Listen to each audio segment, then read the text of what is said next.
orang ustaz belajar agama. Tanyalah dulu.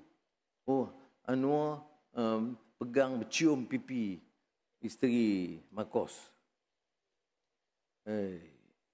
Betul dia pegang saya. Saya buat begini. Dia ambil gambar, dia nampak. Tak adalah sentuh pun, hai. Aduh. Aku tak apalah. Tak ada, sungguh. Tengok kalau ambil gambar belah kanan. Ambil ini kalau bagaimana orang agama boleh begitu? Tak tahu fakta. Terus hukum. Munafik. Ini maksiat. Tak boleh, saudara, macam tu.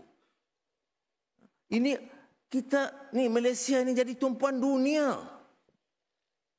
Seluruh dunia perhati Malaysia. Bagaimana kita boleh handle Trump. Esoknya dengan Lee Chiang. Hari ini sign dengan Trump. Esok sign dengan Lee Chiang.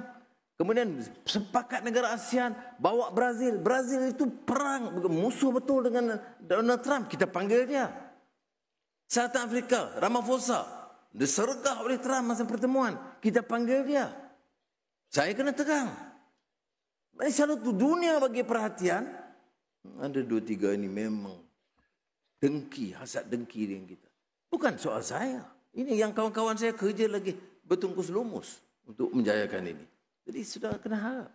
Saya syukur. Saya anak Malaysia. Saya bangga kerana Malaysia harum namanya sekarang.